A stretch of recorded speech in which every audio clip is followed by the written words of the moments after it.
Nau mai, haere mai e tēnei hui. Welcome back for the afternoon. Colleagues, we are having a briefing on the Waterfront Safety Enhancement Program today. This meeting is live streamed and it is rather split into three parts of the presentation, and we'll stop to take partai at each of those points. Nau mai, haere mai, Ben and James, to take it away. Kia ora koutou. Wellington's waterfront is a special place that welcomes all people to live, work and play in the beautiful and inspiring spaces and architecture that connect our city to the sea and protect our heritage for future generations. That's the opening statement from the Waterfront Framework in 2001, and hopefully, like me, you've all had plenty of experience of the waterfront being a great place to go and to socialise and to enjoy events and commercial activities, etc., and sporting and recreational activities. I myself remember when I was a kid being in the James Smith Christmas Parade, coming along the front of Frank Kitts Park. Beg pardon? No, it was Paddington Bear.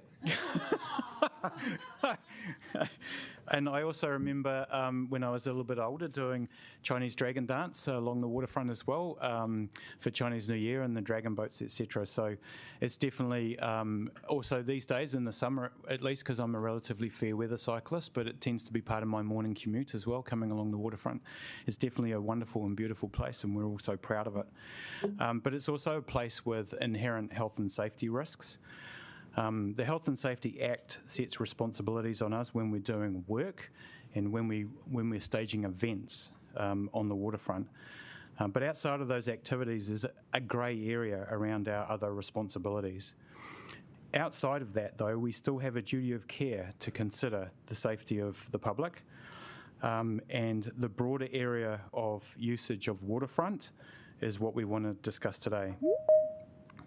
As you're aware, there was a coroner's inquiry a few months ago into the death of Sandy Culkin, and we'll discuss that briefly in the presentation a little bit later on. But obviously the discussion in that inquiry was primarily around what are reasonable measures that could have or could be taken to prevent something so awful as a death occurring on the waterfront. In essence, is there anything we as providers of the waterfront can do to reduce that risk? So the purpose of today's briefing is really to bring you up to speed on what we call our Waterfront Safety Enhancement Program. And Ben here next to me is overseeing that, and we also have some other staff from our Park Sport and Rec team who are working on the project, including Rowan, our project manager, who's here to help as well, and Bradley, who is responsible for our open spaces area within PSR. Can talk to you as well in terms of questions, etc. There are, so Waterfront Safety Enhancement Program, there are two main elements to that. Lighting, spine lighting it's called, and edge protection, which is where we think about how easy it or not it is for people to fall off the edge of the wharf and into the water. We're going to basically do the presentation in three parts, so we'll talk about spine lighting, then edge protection, and then the coroner's inquiry. And we'll have a break in between each one of those for questions. Overall, this briefing kind of builds on the waterfront background briefing that was provided to you in May 2023.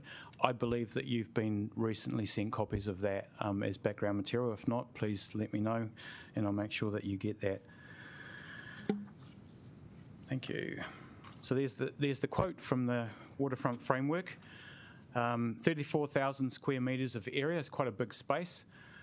Basically goes from where the Blue Bridge terminal is all the way around to Schaefer's Marina. Thousands of people a day using it for a wide range of activities. We also host a wide range of organised activities on there, from Waitangi Day to the Pacifica Festival, Homegrown, etc. Fireworks, Round the Bays Run. And there's a lot of really great, iconic Wellington facilities that are down there as well. Obviously, Te Papa, Circa, the Wellington Museum, the Arena, whare-waka, accommodation, clubs, businesses, etc. So there's a lot of stuff that goes on down on that waterfront. It is a very widely and treasured piece of Wellington. 78% of residents have visited the waterfront in the last 12 months. That's from our residential monitoring survey. Thanks, Ben. So it's a highly utilised part of our city, but inevitably, in a place where there's so many people and so popular, and a place that has inherent risk, unfortunately health and safety incidents happen. So those two maps that you can see, possibly not brilliantly on the screen, but we can provide you bigger copies of those later, show the concentration of reported incidents on the waterfront, and the lower one is where there have been fatalities.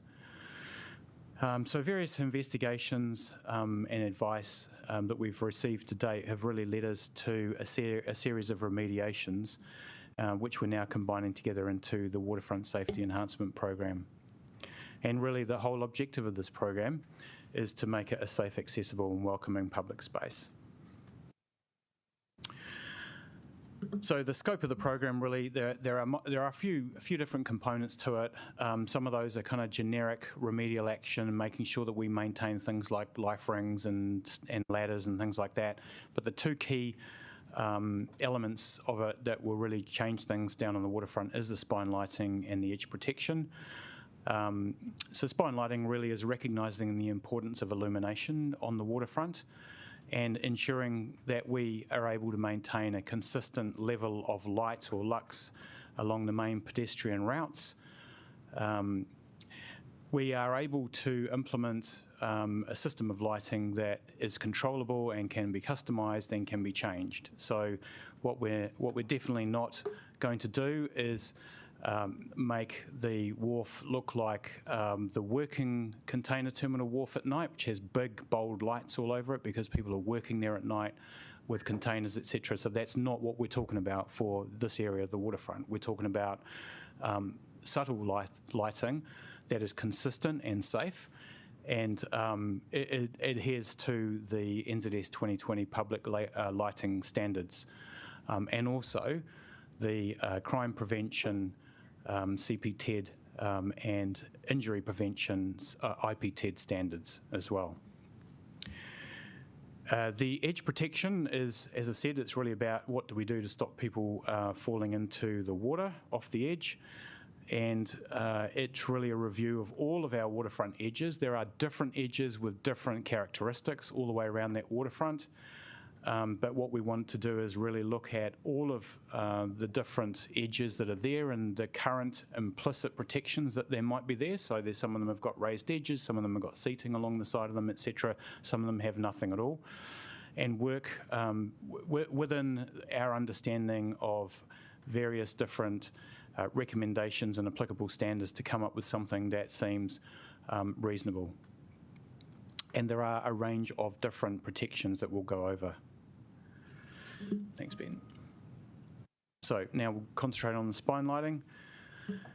So what we've done basically is a lighting design by an external consultant, Stevenson and Turner, that has been evaluated and adopted.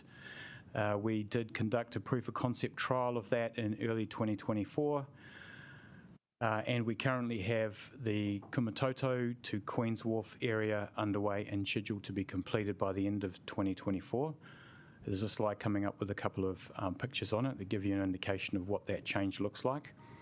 Our next step really is to look at the Taranaki Street and Te Papa Promenade areas. So that's the area at the back of Te Papa that goes around to where we hold the Sunday markets, stretching all the way around to the end of the Oddlands Plaza, Taranaki Street area. Now, in previous years, we have had penciled into the LTP some funding to address safety measures on the waterfront to the tune of $7 million. As we've gone and further investigated the options and what is recommended to be there, we've looked at the various different standards and had the various different consultant reports, etc. It is actually not quite enough, that $7 million, right? So, for example, the piece of work that we've done the most work on and has progressed the furthest is the spine lighting, and the spine lighting alone is probably in the vicinity of $10 million for us to do that. Next slide. So we can show you the progress of the spine lighting, and that's the whole area that's on the map there. So basically by the end of 2024, that Kumatoto area will be completed. The next step is the area I mentioned around Oddlands Plaza and the back of Te Papa to be completed March 2025, and procurement process is currently underway for that. And then the final area is in-ground poles on that last piece of wharf going back towards the Blue Bridge terminal, where the police station and police boat is moored in front of Price Waterhouse and Bell Gully. And to give you an indication of before and after, so that shows you hopefully that the lights do make quite a significant difference, obviously at night, to what people are able to see and how they're able to navigate their way along that piece of wharf in the picture there. There's also on that picture on the right-hand side, you can see elements of or features that are sitting there on the wharf, like those seats and the little metal thing where you tie up boats. Is there a technical term, Ben? Sorry. Yes, exactly, and some raised edged as well. So those kind of things can act as edge protection, just as a reference for when we talk about edge protection next. And then this is the back of Shed 6. So again, this is the building mounted lights being changed there, and you can see the difference that makes to being able to navigate that area at night. Okay. Questions? Councillor Young. So could you just tell me, with the location of the drownings, do we know what time of day they took, or not took place, happened? I mean, are they all at night time?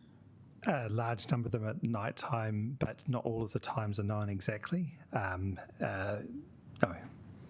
And do we know how many of them are related to alcohol?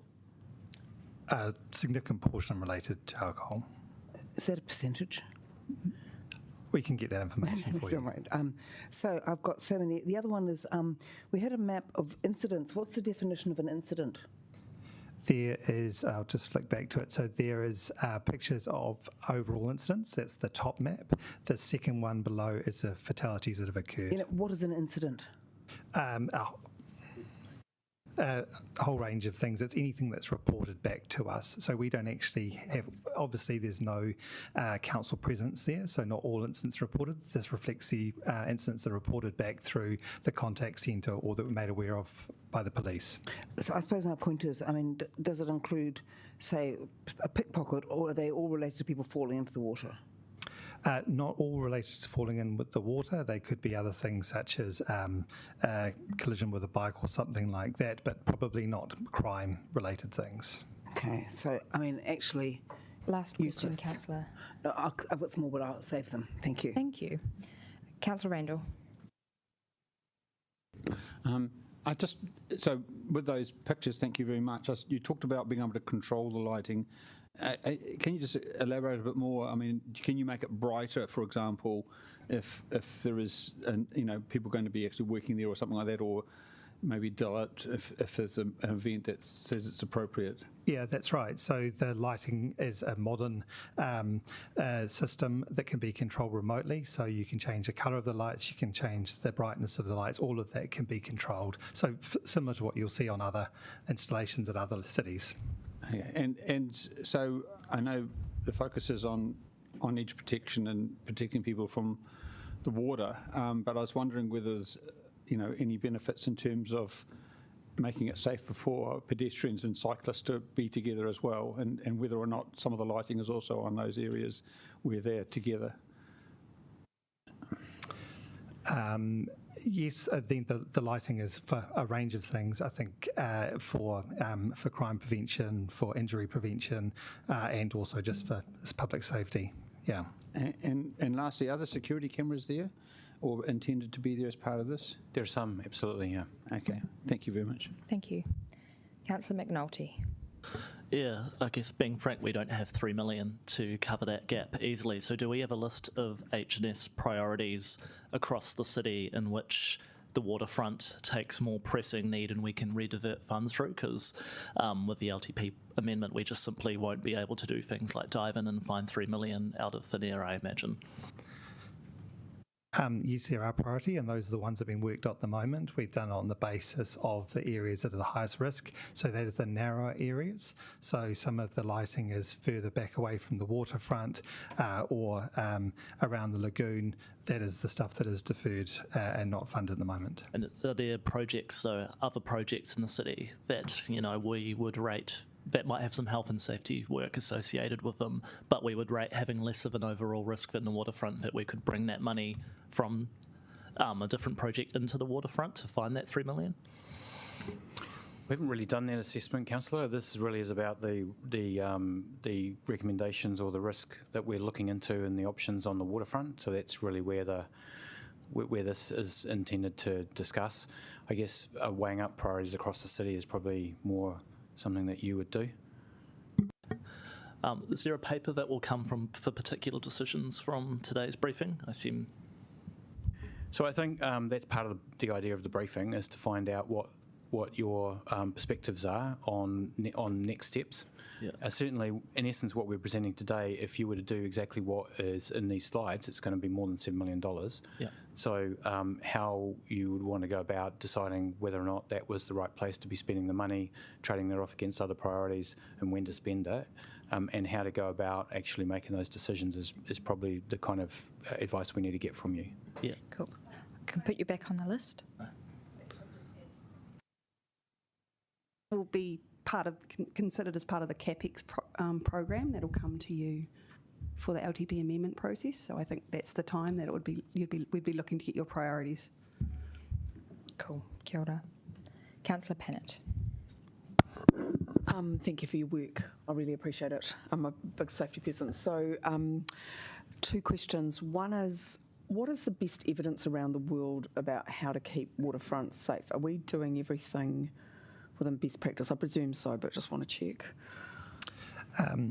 I think we have reference work that's being done in Australia and in Auckland as some of the reference material. There is no consistent way of doing it, and part of that's to do with it being a wharf area, and there's different ways of viewing the health and safety around that. Okay, and sorry, can you remind me where we're at with the various coronial processes? We'll cover that in the 3rd section. So we've just, the previous inquest, the Corkin inquest, is finished recently, and we'll give some comments around that. Okay, lovely, thanks. Deputy Mayor Fern. Yeah, and we're just drilling down into that.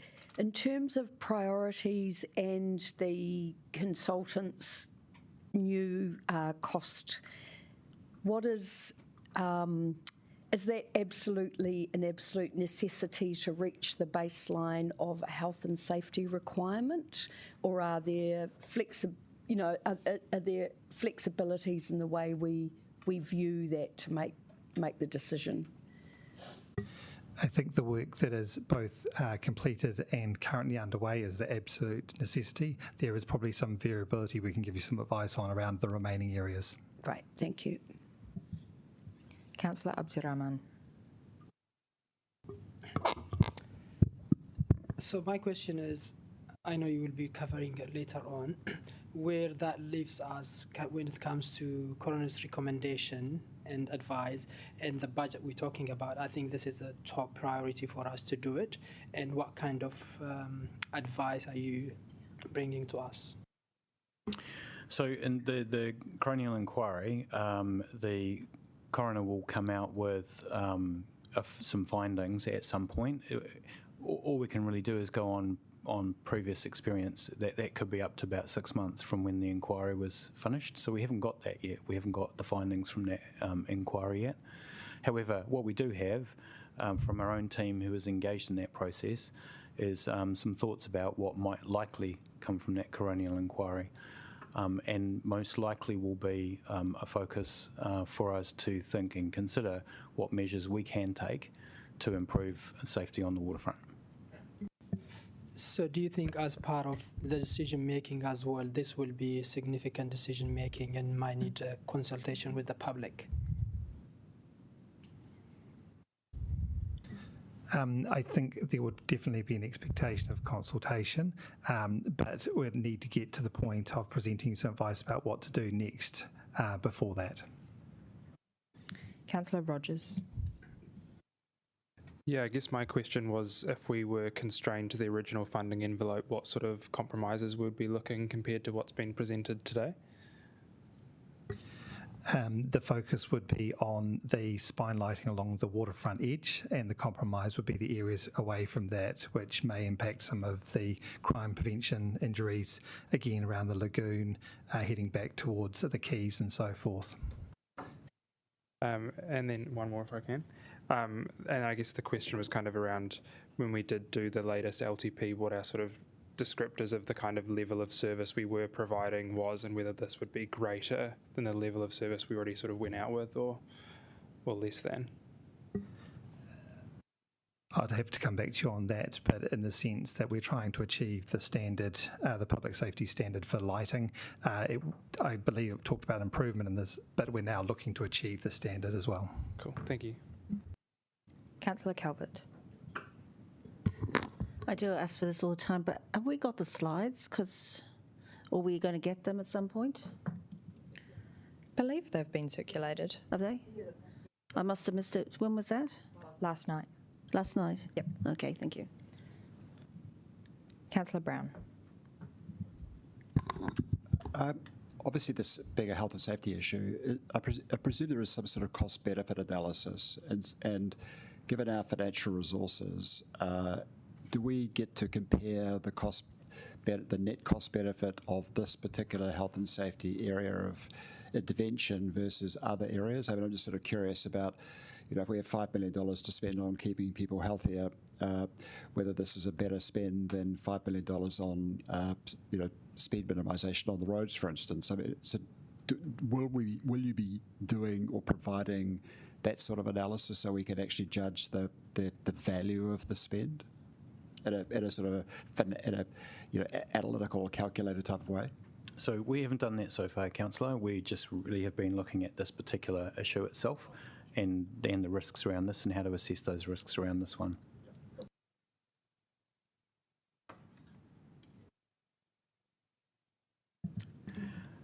I probably would need to take some advice on that. Yep. Councillor Randall.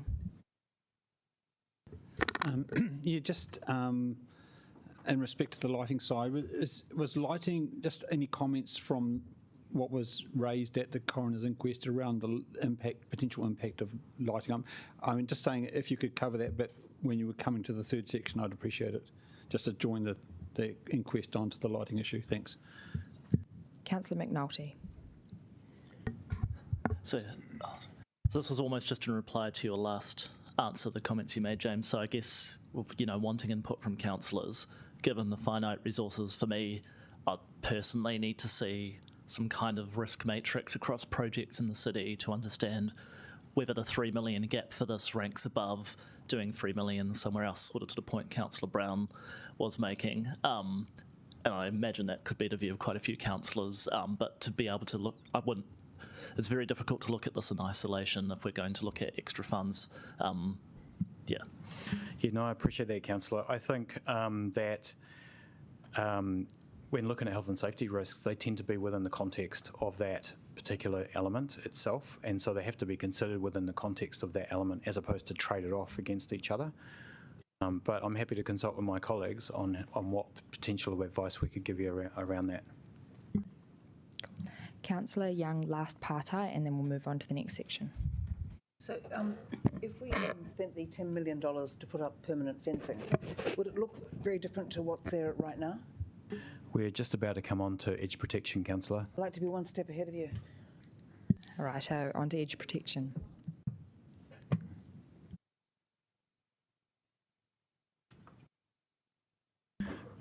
Right, edge protection. So this is probably a slightly more controversial one. So there isn't a specific regulatory guideline that tells us what we must do in terms of edge protection. And so because it is, I guess, somewhat of a judgment call, we felt that we needed to get a structured approach to being able to make recommendations around edge protection. So we have worked with WSP, who are an engineering consultancy, to develop a framework or a risk assessment tool that we can use when looking at the different parts of the edge of the waterfront and determining what the risk is and how we might apply risk appetite to that. So there's taken quite a bit of time to develop that tool. The reason that we've done that is because there isn't anything that you can get kind of off the shelf. And when we've looked and talked to other places like Auckland, for example, there is nothing out there that we can just kind of get and adopt. And as I said before, there's no clarity in any kind of regulation, etc., that tells us exactly what we must do. So ultimately it is a judgment call based on our understanding of our responsibilities on the waterfront, what the risks are, and our appetite for taking risk. So what we have done is applied that framework to the remaining areas of waterfront edge. And we have also worked with some urban design organisations to look at what edge protection options there could be for some of these parts of the waterfront that our risk assessment tool is suggesting that we need to add some protection to. You would have noticed that we have had some temporary fencing left up from one of the events earlier in the year. As we navigated through the process of figuring out what is a way of doing a risk assessment on the edges and coming up with a plan of going forward. So the waterfront, if you go back to the waterfront framework, you'll find that there's 5 different precincts in the waterfront, and in essence that's the way that we've looked at the waterfront in 5 different parts of it. In total there's 3,400 metres of edge. The indicative costing for the type of solutions that are available for the edge are around about $3,500 to $5,000 per metre. So that's obviously a fairly high level and ballpark type assessment at the moment, although we have just got hot off the press a price for what we're about to show you. Which is around about the number that's on there, $17 to $20 million. And the next steps that we would do on this would be to develop an edge protection business case and provide that to council to consider with the 25-26 annual plan. And what we are doing at the moment is looking at detailed design now for some of the different edge protection solutions and making sure that we incorporate the thinking of Mana Whenua and the Waterfront Technical Advisory Group as well. So currently there's about 850 metres of that 3,400 metres of edge that you can consider protected at the moment, which is the areas highlighted on the map there. The scope of areas for further risk assessment is the rest of the 3.4 kilometres. All those edges that are highlighted on the picture there. So it's quite a large amount of edge protection. No, this one shows what's there now, right? And this one shows what would need to be considered.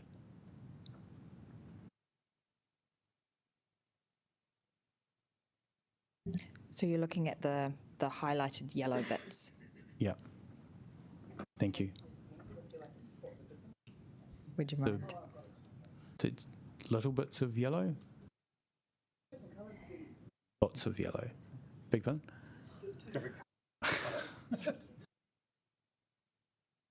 But you can see the extent of it going all the way around to the back of Schaefer's Marina. It's quite a lot.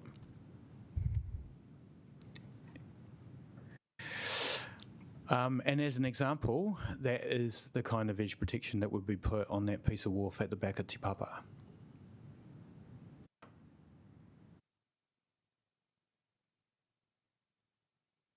Any questions?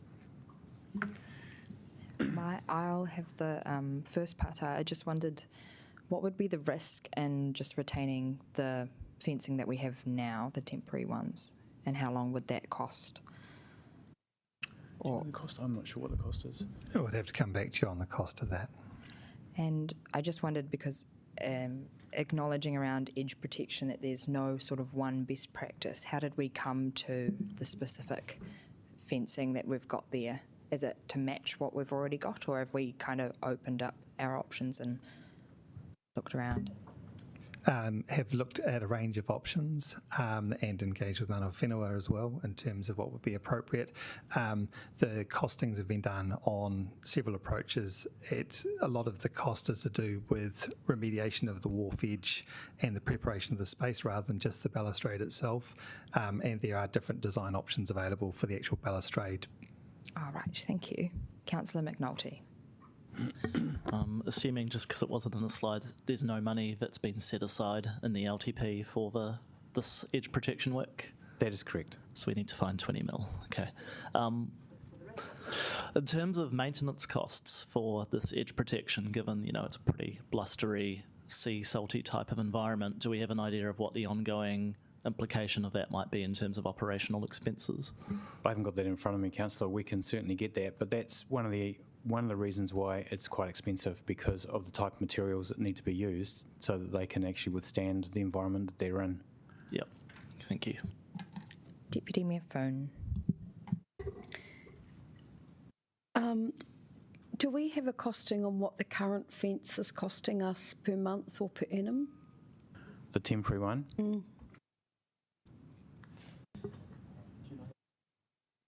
Okay. we can find that out. I'm sorry, just recent information. So it's about $4.50 per month per metre is the cost of those. Okay. I guess we've got different different needs around the waterfront, and I'm more hearing from people that are missing the ability and the freedom to just jump into the water by choice, not when drinking, when they would like to. What is the proposal to provide some balance for the people that want accessibility?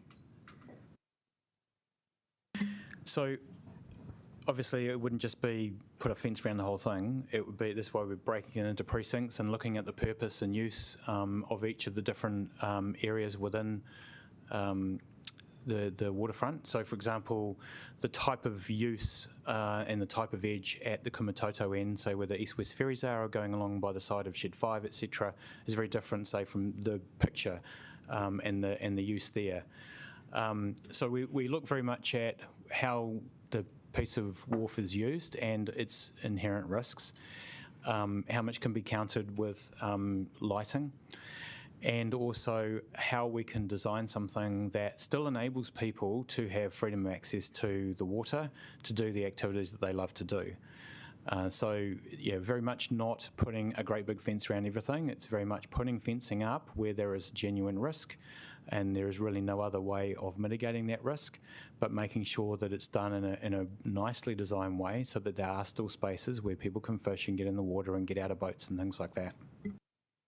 And one more part, thank you, Chair.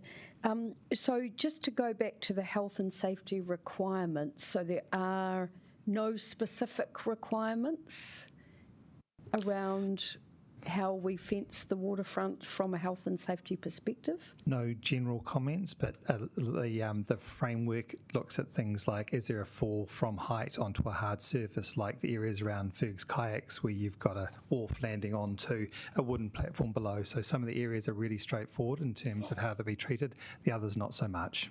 Right. So is there a legal requirement to do the fencing? No, there's not. There is... So the Health and Safety Act talks to this when we are working on the wharf or when we're running an event. So if we're running an event, you will see that we put up temporary fencing, etc., because we know there's going to be potentially 20,000 people suddenly coming onto the waterfront, particularly that space just there. So that's why we end up with temporary fencing. But that's the responsibility we have when we are running an event. Just general usage of the waterfront, the Health and Safety Act doesn't really cover that. And that's really a question of general duty of care as owners of the space, knowing that we have got the public down there using it. What is the level of risk that we're prepared to take? Councillor Pennant. Yeah, and obviously this is a very serious issue given the number of people that have lost their lives, so do appreciate that. I presume that is all safely designed, so no one's getting their children aren't getting heads caught on or anything like that? Correct, yes. Okay, good. Do we, that diving board on the waterfront, not the one you climb up, but just one looks like you walk the plank. Yep. Does that meet health and safety considerations of the law? Because I looked at that and went, I don't really want my children going on that, and that is ours. Are we making sure all of that infrastructure is super safe? We would probably look at that at the same time. Yeah, but there's all these big gaps and all the rest of it. Okay. And then so I presume this could all be staged too. So obviously we don't know what the coroner's going to say, but you could do, one bit, 1 year, and then it might take you 10 years, but you don't have to find all the money, tomorrow. Correct. There are definitely some priority areas that we would focus on first. Councillor Rogers. Yeah, I was just wondering if there were any non-built environment changes that we had sort of looked at making in order to respond to some of these safety concerns. I mean, just thinking about the number of people that are around, there's more people to see someone who's fallen in. Are we obscuring the view of the waterfront? I guess not so much with these fences. Are we making it more difficult for someone to be saved? What sort of things outside of just necessarily the built environment were considered to mitigate the risk? I think there's two risks. There's a risk of falling in the water and there's a risk of drowning. So a lot of the other elements of the safety program are to mitigate the risk of drowning, so the sea ladders and the lights and guiding people towards and the gaps in the balustrade to exit from, but this is primarily to prevent them from falling and to mitigate that risk. That's one more. Mm-hmm. I was wondering with some of the changes that Auckland made around their fencing, whether that had seen less people falling in? I can double check on that. I think that obviously they've balustraded a significant portion of the waterfront. The only comment I could make around that is they still do have people that try and sit on the balustrade and have fallen off by accident, regardless of what balustrade is in place. Yeah, I guess that's just kind of my question, is whether it does significantly change the number of incidents. Probably be good to look at, yeah. Thanks. Councillor Young. Councillor Young. I'm just going back to that map showing where the people have died. Do we know over what period of time that was? I believe that's since 2008. 2008. I think the 10 people, I believe. So I'm not suggesting we do this, but has any thought been put into closing off the waterfront? Well, that's an option for you to make that decision. I'm not supporting it, just in case the media is listening. Right, Councillor Abdirahman. Kira James, I think this is really important. As you said, about 10 people died, and this is a very risky, and we need to take our health and safety things very seriously. My question to you is, what kind of engagement you had with the families who've been advocating for that space to be, I'm talking the family of those who lost their loved ones, or is that the second phase of this discussion where you will be going out and reaching out? From the inquest, the family have certainly expressed a desire for edge protection to be in place to mitigate the risk. There is obviously the previous inquests which have both mentioned edge protection, and there is some pending inquests as well, potentially. So let's say if this council decide as part of this long-term plan to dedicate some money into it, is that part of the paper that you're bringing when you recommend, or how long it's going to take to build the whole thing and to make it safer? So the business case we would look to we would look to funding in the annual plan, 25-26 annual plan, the upcoming annual plan. We are lining up the business case to be with that, so that you're able to see all of the background information and make a determination. Thank you. You have my support. Right, on to section 3. Okay, thanks, Ben. So, very tragically, Mr. Culkin drowned in Wellington Harbour in 2021. A coronial inquest was held in the week of the 5th of August. Our legal team was involved, along with two of our PSR officers, Paul Andrews and Shane Binney. Shane's evidence in particular focused on the Waterfront Safety Enhancement Program and the actions that Council is taking in respect to lighting upgrades and edge protection. In our evidence, we also noted that balustrading was a likely solution along some, at least, of the waterfront edge, but that no decisions have yet been made and was subject to Council decision on funding. From a process perspective, the coroner will work through the information received in the hearing, and if no further information is required, we'll issue draft provisional findings, and Council will have an opportunity to review and provide comment on those before being finalised. And this could be some months away. We do, however, anticipate that the coroner's findings will include some feedback to Council regarding past actions taken or possible not taken, and safety being required to be given more priority than has been the case in the past. We think the feedback will focus in 3 areas. Primarily that our approach to recording and responding to incidents on the waterfront should be robust, clearly articulated and demonstrably followed. That we should clarify and document the waterfront governance and management accountability frameworks, including Council's overarching policy on safety and risk management on the waterfront, and that we should maintain robust documentation about the progress of the Waterfront Safety Enhancement Project, particularly next steps and decisions around edge protection. So that's what we think the coroner will likely come back and say to us.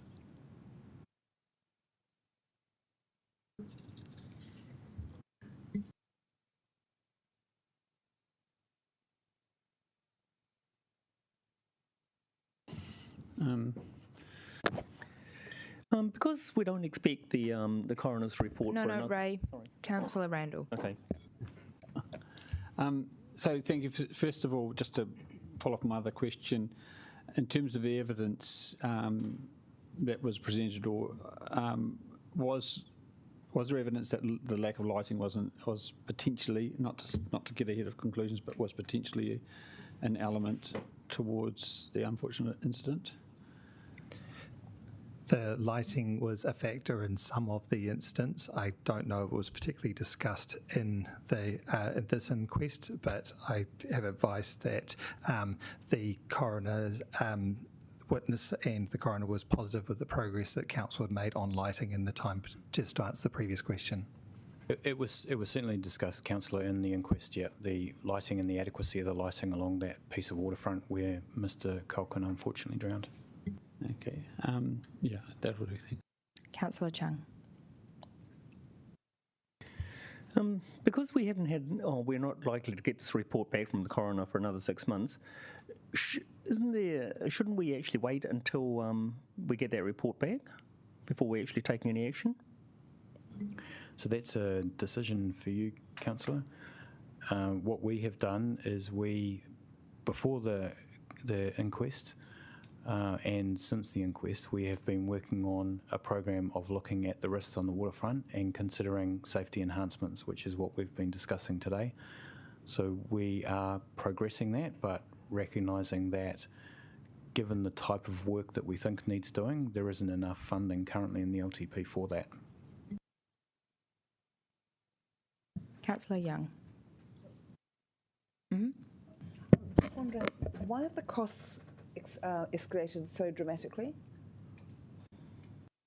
Across the 2 projects? Yeah. So the lighting project, the underlying wall structure and the electrical engineering underneath has contributed significantly to the cost of the spine lighting. The wharf edge, the nib edge of the wharf is in poor condition, and as soon as we touch that, we'd have to bring that up to standard in order to do the balustrade. That's been some of the most significant cost increases. Is this going to be another town hall? Oh. Not at all, Councillor. Right. That's no, to kind of answer your question, to be fair, one of the lessons from Town Hall is to plan slowly up front, right, and be very sure about what it is you're doing and what the risks are and what the likely costs or potential costs could be, and making sure that you've considered enough contingency.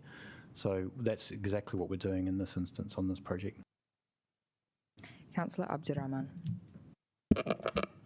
It's my understanding the lighting that we put on the waterfront, the funding came from FIFA when the FIFA Women's World Cup played.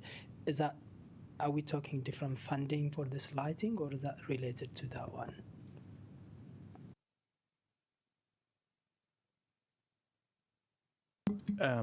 I'll have to follow that up for you, Councillor. I think it's different, but I'll confirm that. That was only temporary lighting that was installed for the FIFA, out of the FIFA funding. Councillor Pennant. Is this likely to have any national implications? Will other people look at it and take action, do you think? I think a lot of the councils are looking at each other for exactly this conversation. I think we've looked to Iki Panuku in terms of what they've done, and I believe other councils who have wharf areas are also looking and communicating with their peers to see what the approach is nationally. There is no standard. Okay, and sorry if I missed it, you are keeping the families informed through all of this work, or is that not appropriate given this a coronial inquiry? It's probably not quite appropriate at this point, given that we're still waiting for the judge's findings on that coronial inquiry. But the work that's being done is on the website. There's a project page on the website that talks to the Waterfront Safety Enhancement Project. So we're not keeping information from anybody, but we haven't specifically been discussing with the family of what we're doing.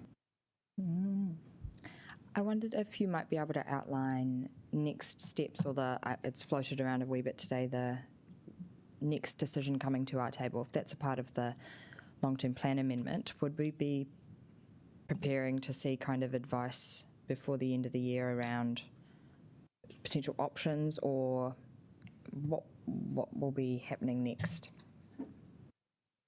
So we have only really just got the costing for some of the elements. A lot of work has been done in terms of design and options up to this point in time, and then building a kind of a risk assessment tool. So our intent would be to bring that back to council, aligned with the long-term plan amendment / annual plan for 25-26, in terms of funding decisions, with some options and recommendations in it. All right, thank you. Colleagues, I see no further partai. Did you have any final remarks? Ben or James? Oh, Councillor Brown. Sorry, I just got one question. This is more about the two options that are on the table, lighting and fencing. And I just wondered why you didn't have more around monitoring. Because it did strike me that potentially if we had CCTV and somebody actually located down there who was sort of available as a quick responder, that might be an efficient way of addressing the particular problem that we're actually looking at, rather than a large amount of infrastructure. We haven't given any consideration to having a permanent presence on the waterfront. The lighting poles are designed to be smart poles, so they can have people counters and CCTV cameras on them if appropriate. It's not part of this activity, and obviously monitoring of those CCTV for incidents would be a part of that. But just going back, we only generally observe the incidents that are reported back to us, and the ones that we can see via CCTV. But presumably you could have some sort of, motion sensors that are not related to the actual lamppost. You could have them sort of under the wharf, so to speak, so that if somebody does fall off the wharf somewhere, that could, set off something. That would mean that if there was somebody located there, that would be a far cheaper option, I would have thought, than the $10 million for lighting, or we're talking up to $27 million. And I just wonder if the super cheap option would be just to have somebody who was there only during, obviously, the hours that we're worried about, as an alternative to what seems like a very large amount of expensive infrastructure. I'm not sort of asking you to, diss my suggestion. I'm just wondering if you have looked at that, and if not, why not? We haven't looked at that, Councillor. The part of the reason for looking so much at the edge protection and the lighting is because that was the theme that came through from the coronial inquiry, and the reason for that is because I guess that is the two common areas that people first consider in terms of health and safety in a location like that. I think there are options for alternate approaches. We haven't investigated those. The challenge would be how effective those would be. In a sudden death or drowning on the waterfront, we would probably say time is of the essence. So it would be a question of how rapidly you could respond, and how effective that response would be at that moment in time, stopping the person falling in to start with by better lighting and better edge protection. So you would need to consider all of those items, but no, we haven't specifically looked at that. Deputy Mayor Foon. Thanks, Chair. Just a quick question around the Hikatea. Is that part of this program? Are we analysing the safety issues on that and possible removal? It's not part of the scope of the program, but it's a piece of work that the Waterfront Steering Group is also looking at the same time. And will that come to us at the same time to make any decisions as part of the whole picture? It's a good question, Councillor. We have had some correspondence with the trust or the group that looks after the Hikatea. We're still awaiting them to provide us some information. Has been quite a long time, so we're going to write to them again. There isn't, I suspect, an easy solution to that. So we are still trying to work our way through what possible options could be. And then depending on what those options are, we may need to bring those to council. Ngā mihi nui, Ben and James. Thank you for your briefing today on waterfront safety.